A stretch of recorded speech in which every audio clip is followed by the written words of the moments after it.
Alright, I'm going to start this part before I put it together, because there's something I forgot to mention in the last video, which I guess we can use this part to focus on. And that's these things called mold lines.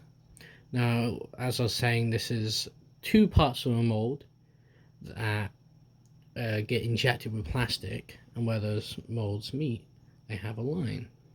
Now that's when your sanding is going to come in. So you want to go for, let's say, a medium grit, and in fact I'll probably put it on the ground. Now I don't feel it anymore. Actually, I do feel a little bit. Yeah, I don't feel it anymore, but you can still see it. It'll show on like metallic plastics like this, but on normal solid colors it should be okay. But this is just something that you want to look out for when assembling a kit, is mold lines like this, because it can look quite ugly, especially if you're planning to paint the model.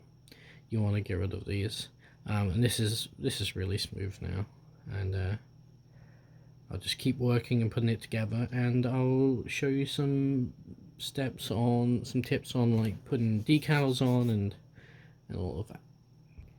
And here is Starscream all snapped together. Now I'm gonna take this apart again just to show the next step, but this is something that you want to do with your model kits, and it's something you want to do pretty much every kit you get, is just snap it together like this, without any glue or anything, because it's always a good idea to get into the habit of just making sure it can go together, and if it doesn't, and if you need to tweak something by sanding or cutting something, then you can do that before you move on to the next step. Now there are some tips you can use for situations like this to make it easier to take apart.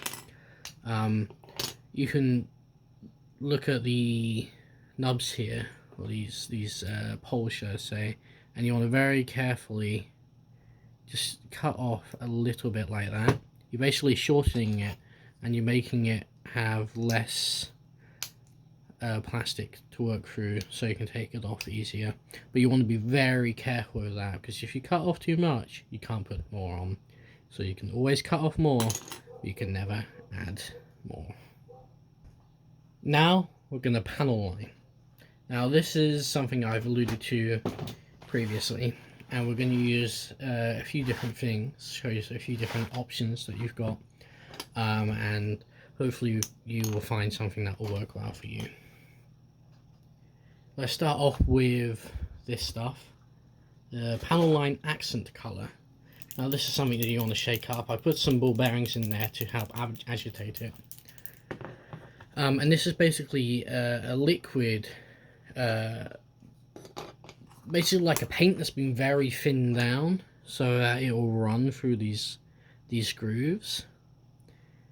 And you can see, if I just dot it, capillary action is going to fill it in, and it'll look good. Now there's quite a few downsides to using this method.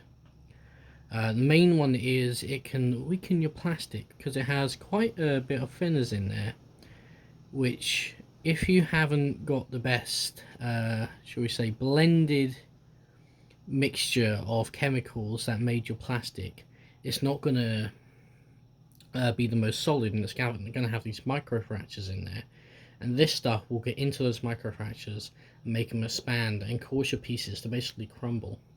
So that's why you probably want to avoid this. You can use this on the ABS plastic, but I wouldn't use this on the regular plastic unless you just want to be lazy and take the risk, which is usually me.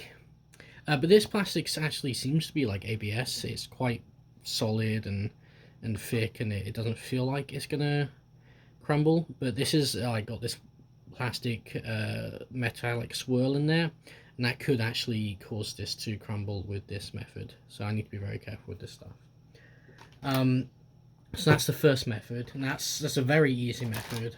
You can also just use normal paint and put thinner in there, but of course you want to be careful that your thinner's not going to interfere with your plastic like this can sometimes do.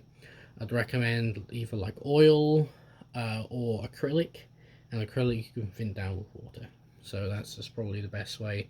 You can make your own version of this and get a small brush and carefully go into all your lines. Now here is a box of pens here that I use when making models, and I have a bunch of these graphical fine line pens. This one isn't in the best condition, not the best example. Let's see this one. Here we go.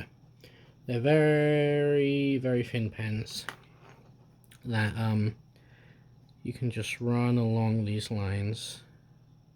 Now they won't always fill it, they'll sometimes just get the edges of it. And you can get really thin versions of these pens, so they go up to 0.05. I think I have one of those. Let me see if I can find it real quick. Put that aside for now, so we'll look at that.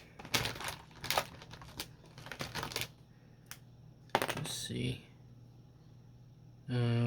These are very easy to damage as well, hence why I have so many.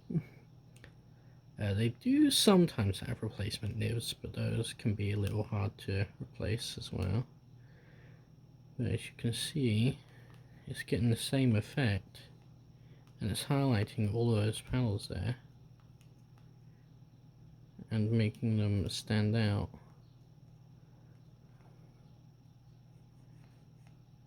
You just slowly work it up and down, and it'll look like that. Get some of these bits from the edges. Don't worry if you get outside the lines, we'll sort that out in a minute. You can get officially branded ones by like Bandai, and this has actually got a soft nib on it. Let's see, we'll do the other wing. It's a good example piece. And this is basically gonna go everywhere, but you just run it along the grooves, so it basically fills those in. Don't worry about the excess,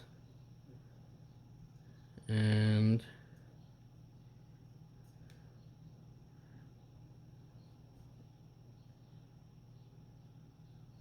this is probably the quickest way to do it, but I don't think it's going to be the strongest. And that's pretty much the basic methods of filling them in. You can also use just like ballpoint pens, and this is more like a gel pen, but you can use pencils even, but I wouldn't recommend it because they don't stand out that much. You can get different colors for these. You can go like brown, red, and grey. And then there are like official like Gundam fine line pens like these Copics, but they're like officially branded for Gundam model kits and stuff like that. Let's see, here we go. Here's one. I say these ones have kind of weak nubs, or weak nibs on them, like tips, should I say? And they don't fill in very well. So I wouldn't actually recommend going with the official ones unless you're very careful with it and you're not going to like damage the nib in any way. There are these other ones. These called Real Touch. These are basically the same as that felt tip one I just showed you, except this has a fine version of a felt tip, and it also has a thick version there, and this can be used for weathering as well. That's basically the panel lines. There is you can get panel lines that come in pens like this, and it comes with an eraser pen. Actually, no, that's a lie. They look like this, except they have painting like this, and you basically go up to a thing and you would let it flood the lines, and then you'll take a pen like this, which has got like a clear liquid in, and you'll dab it onto a cotton swab, and you would clean it up. Now for cleanup for these, they basically all use the same stuff. You can use a few different types of thinners. I'd recommend enamel. Now keep in mind, if you've got a painted piece, you're going to have to be very careful that you're not going to remove the paint with this.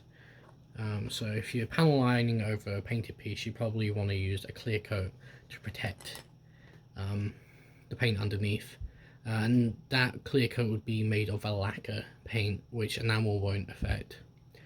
Anyway, so just going to take this enamel, I'm going to slowly work it around, and you'll see it'll take off all the excess.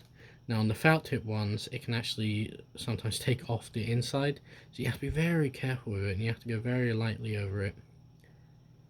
And as you can see, it's kind of working. Yeah, that's kind of worked. You know, it's not the strongest effect, but it's definitely there. It's noticeable. And we'll try the regular Gundam marker. This one's coming off very easy. It's okay. Don't be afraid of getting a bit messy in this process. Oops.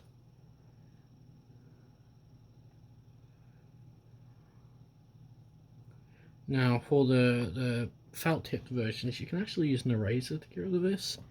I find it easier just to do the liquid. That'll dry out, the excess will dry out. That looks okay. Take another swab. Don't mind my arm, I just burnt it recently. It's okay. We'll drop this, and you'll see this is probably going to be the strongest effect, because it gets the deepest out of all of them. It looks the cleanest, which is why I prefer it. But it is, like I said, risky, especially on like the smaller model kits. It can just destroy your plastic. This is my favourite version, is that panel line liquid. And we'll just go over with the fine liner. So there you go, that's all the different methods you can use for your panel lining. And like I said, take your risks if you want to. Judge it on what your plastic's made of, and plan accordingly. But it's definitely adds extra depth to your parts. It makes them look better as opposed to just, you know, boring flat look. On bigger model kits, like really big ones, you know, the parts are big enough and the panel lines are deep enough, then like the shadows will do the work. But this is how you create depth on such a small thing. You know, you want to slowly build up layers for it, and you can also use weathering to create depth as well. But I'll finish doing this guy in between episodes. Next episode I'll show you like the decals. I'll show you the different types of decals. There's stickers, there's water slides, and then there's the dry transfer rub-on decals. And I'll basically show you the best ways to apply them, and how to make it look the best.